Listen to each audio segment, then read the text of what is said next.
Hi hello ನಮಸ್ಕಾರ ಸ್ನೇಹಿತರೆ, ನೀವು ನೋಡ್ತಿದ್ರ ಲಿಂಗರಾಜ್ ಕೊಟ್ಟೂರು ಯೂಟ್ಯೂಬ್ ಚಾನಲ್. ನಾನು ನಿಮ್ಮ ಲಿಂಗರಾಜ್. ಸ್ನೇಹಿತರೆ, ತಮ್ನಿಲ್ಲ ನೋಡಿದ ತಕ್ಷಣ ನಿಮ್ಗೆ ಗೊತ್ತಾಗಿರ್ಬೋದು ಇವತ್ತು ಯಾವ ಸಿನಿಮಾದ ಒಂದು ಟ್ರೈಲರ್ ನಾನು ಒಂದು ರಿವ್ಯೂನ ಕೊಡಕ್ ಬಂದಿದ್ದೀನಿ ಅಂತ ಹೇಳ್ಬಿಟ್ಟು. ತಡ ಮಾಡಕೋಲ್ಲ ಸ್ನೇಹಿತರೆ, ವಿಷಯಕ್ಕೆ ಬಂದ್ಬಿಡ್ತೀನಿ. ಈಗ ಅದಕ್ಕಿಂತ ಮುಂಚೆ ವಿಡಿಯೋನ ಯಾರೆಲ್ಲ ನೋಡ್ತಾ ಇದ್ರ ದಯವಿಟ್ಟು ಲೈಕ್ ಮಾಡಿ, ಶೇರ್ ಮಾಡಿ. ಹಾಗೇನೆ ನ್ಯೂ ಯೂಸರ್ಸ್ ಯಾರು ವಿಡಿಯೋ ನೋಡ್ತಾ ಇದ್ರ ದಯವಿಟ್ಟು ಸಬ್ಸ್ಕ್ರೈಬ್ ಮಾಡ್ಕೊಳ್ಳಿ. ಹಾಗೇನೆ ಈ ಒಂದು ವಿಡಿಯೋಗೆ ಆದಷ್ಟು ಕಮೆಂಟ್ ನ ಜಾಸ್ತಿ ಮಾಡಿ ಅಂತ ಹೇಳ್ತಾ ಇವತ್ತಿನ ವಿಡಿಯೋ ಶುರು ಮಾಡ್ತೀನಿ. ಬನ್ನಿ ಸ್ನೇಹಿತರೆ. ಸ್ನೇಹಿತರೆ, ಈ ಸಿನಿಮಾ ಬಂದ್ಬಿಟ್ಟು ನಿನ್ನೆ ಟ್ರೈಲರ್ ಲಾಂಚ್ ಮಾಡಿದ್ರು ಸ್ನೇಹಿತರೆ. ಒಂದು ದೊಡ್ಡ ದೊಡ್ಡ ಒಂದು ಹೀರೋ ಮತ್ತೆ ಆಕ್ಟರ್ಸ್ ಇವರೆಲ್ಲ ಸೇರ್ಬಿಟ್ಟು ಒಂದು ಸಿನಿಮಾನ ನಿನ್ನೆ ಒಂದು ಟ್ರೈಲರ್ ಇವೆಂಟ್ ಇತ್ತು. ತುಂಬಾ ಚೆನ್ನಾಗಿ ನಡೆಸ್ಕೊಟ್ರು ನಿನ್ನೆ ಕೂಡ. ಆ ಒಂದು ಟ್ರೈಲರ್ ನ ನಿನ್ನೆ 10 ಗಂಟೆ ಮೇಲೆ ರಿಲೀಸ್ ಆಗಿತ್ತು. ಈ ಒಂದು ಟ್ರೈಲರ್ ನ ನಾನ್ ನೋಡಿದಾಗ ನನಗೆ ಏನ್ ಅನ್ಸ್ತು, ಏನ್ ಕತೆ ಅಂತೇಳಿ ಇವತ್ತು ನಾನು ಹೇಳ್ತೀನಿ. ಸ್ನೇಹಿತರೆ, ಈ ಸಿನಿಮಾ ಬಂದ್ಬಿಟ್ಟು ಫಸ್ಟ್ ಈ ಸಿನಿಮಾ ಹೆಸರು ಹೇಳ್ಬಿಡ್ತೀನಿ ನಾನು. ದಿ ರೈಸ್ ಆಫ್ ಅಶೋಕ ಅಂತ ಹೇಳ್ಬಿಟ್ಟು. ತುಂಬಾ ಒಂದು ಒಳ್ಳೆ ಟೈಟ್ಲ್ ಇದು. ಈ ಸಿನಿಮಾ ಒಂದು ಎಲ್ಲೋ ಒಂದ್ ಕಡೆಗೆ ಒಂದು ಓಪನ್ ಮೂಡಿಸುವಂತ ಸಿನಿಮಾ ಆಗುತ್ತೆ ಅಂತಂದ್ರೆ ಒಂದು ಒಳ್ಳೆ ಸಿನಿಮಾ ಇದು. ಇನ್ನು ಈ ಸಿನಿಮಾದ ಒಂದು ಹೀರೋ ಬಂದ್ಬಿಟ್ಟು ನೀನಾಜಂ ಸತೀಶ್ ಅವರು. ಆಮೇಲೆ ಹೀರೋಯಿನ್ ಬಂದ್ಬಿಟ್ಟು ಸಪ್ತಮಿ ಗೌಡ.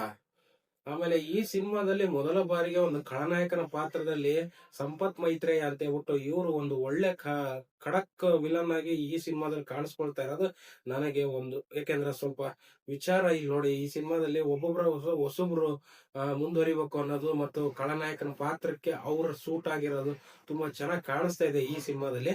ಇನ್ನು ಈ ಸಿನಿಮಾದಲ್ಲಿ ಕೆಲವೊಂದು ಪಾತ್ರಗಳು ನೀವು ನೋಡ್ಬೋದು. ಹೊನ್ನಾವಳಿ ಕೃಷ್ಣ ಆಗಿರ್ಬೋದು, ಬಿ ಸುರೇಶ್ ಸರ್ ಆಗಿರ್ಬೋದು, ಆಮೇಲೆ ಇವ್ರನ್ನ ಹೇಳ್ಬೋದು, ಡ್ರ್ಯಾಗನ್ ಮಂಜು ಆಗಿರ್ಬೋದು, ಆಮೇಲೆ ರವಿಶಂಕರ್ ಆಗಿರ್ಬೋದು, ಜಗಪ್ಪ ಆಗಿರ್ಬೋದು, ಈಗ ಮುಂತಾದ ಹಲವಾರು ಕಲಾವಿದರು ಸೇರಿ ಈ ಸಿನಿಮಾ ಒಂದು ಹಳ್ಳಿ ಪ್ರತಿಭೆ, ಗ್ರಾಮೀಣ ಅಂದ್ರೆ ಒಂದು ಸಿಟಿ ಲೈಫ್ ನ ಸಿಟಿನಲ್ಲಿ ಓದ್ಕೊಂಡು ಬಂದಂತ ಒಬ್ಬ ಹಳ್ಳಿಲಿ ಒಂದು ಗೌರ್ಮೆಂಟ್ ನೌಕರಿಗೋಸ್ಕರ ಕಾಯ್ತಿರುವಂತ ವ್ಯಕ್ತಿಗೆ ಹಳ್ಳಿಲಿ ಎದುರಾಗುವಂತ ಒಂದಿಷ್ಟು ಘಟನೆಗಳ ಬಗ್ಗೆ ಮತ್ತು ಆ ಹಳ್ಳಿಲಿ ನಡೀತಿರುವಂತ ಒಂದು ತಪ್ಪುಗಳನ್ನ ಎತ್ತಿ ಹಿಡಿಯೋ ಒಂದು ಹೀರೋ ಪಾತ್ರ ಇಲ್ಲಿ ತುಂಬಾ ಚೆನ್ನಾಗಿ ಒಂದು ಎಕ್ಸ್ಪೆಕ್ಟೇಷನ್ ಗಿಂತ ಚೆನ್ನಾಗಿ ಮೀರಿದಂಗೆ ಬರುತ್ತೆ ಅಂತ ಒಂದು ಸಿನಿಮಾ.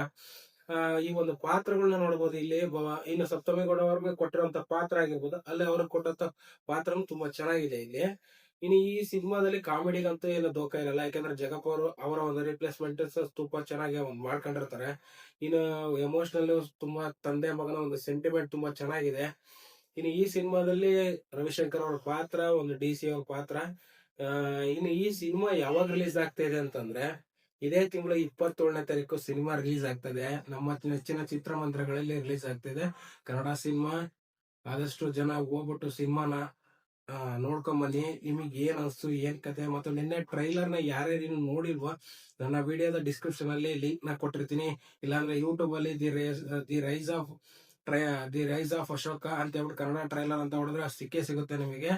ಈ ಒಂದು ಟ್ರೈಲರ್ ಇನ್ನು ಯಾರು ನೋಡಿಲ್ವೋ ಅಥವಾ ನೋಡಿರೋರು ಯಾರಿದಿರೋ ದಯವಿಟ್ಟು ಒಂದು ಕಮೆಂಟ್ ಮುಖಾಂತರ ತಿಳಿಸಿ. ನೋಡೋದವ್ರಿಗೆ ನಿಮಗೆ ಏನ್ ಅನ್ಸ್ತು, ಏನ್ ಕತೆ ಅಂತ ಹೇಳ್ಬಿಟ್ಟು ದಯವಿಟ್ಟು ನನ್ನ ಕಮೆಂಟ್ಗೆ ಒಂದು ಕಮೆಂಟ್ ನ ಮಾಡಿ, ಈ ಒಂದು ವಿಡಿಯೋಗೆ ಕಮೆಂಟ್ ಮಾಡಿ. ಆಮೇಲೆ ಏನಪ್ಪಾ ಅಂತಂದ್ರೆ ನಾನ್ ನಿಮಗೆ ಹೇಳೋದು ಒಂದೇನೆ, ಕನ್ನಡ ಸಿನಿಮಾ ಉಳಿಸಿ, ಕನ್ನಡ ಸಿನಿಮಾನ ಬೆಳೆಸಿ. ಆದಷ್ಟು ಈ ಸಿನಿಮಾ ತುಂಬಾ ಒಂದು ವಿನೋದ್ ದೊಂಡಾಳೆ ಅವರು ಒಂದು ಸಿನಿಮಾ ನಿರ್ದೇಶನ ಮಾಡಿರೋದು ಮತ್ತು ನೀನಾಜಂ ಸತೀಶ್ ಅವರು ಈ ಒಂದು ಸಿನಿಮಾಗೆ ಪ್ರೊಡಕ್ಷನ್ ಅಂದ್ರೆ ಪ್ರೊಡ್ಯೂಸ್ ಆಗಿರೋದು. ಈ ಸಿನಿಮಾ ತುಂಬಾ ಒಂದು ಎಕ್ಸ್ಪೆಕ್ಟೇಷನ್ ಗಿಂತ, ಯಾಕೆಂದ್ರೆ ಆಫ್ಟರ್ ನಾನ್ ನೋಡ್ದಂಗೆ ಸಿದ್ದೇಗೌಡರದ ಒಂದು ಸಿನಿಮಾ ಬಂದಿತ್ತು, ನಿಮ್ಗೆ ಗೊತ್ತಿರ್ಬೋದು.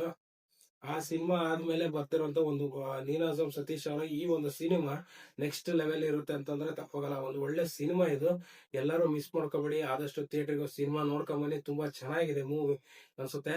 ಒಂದು ಟ್ರೈಲರ್ ಬರ್ಲಿ, ಟ್ರೈಲರ್ ನೋಡಿದ ತಕ್ಷಣ ನಮಗ ಸಿನಿಮಾನ ಬುಕ್ ಮಾಡಬೇಡಿ, ಜಡ್ಜ್ ಮಾಡಬೇಡಿ.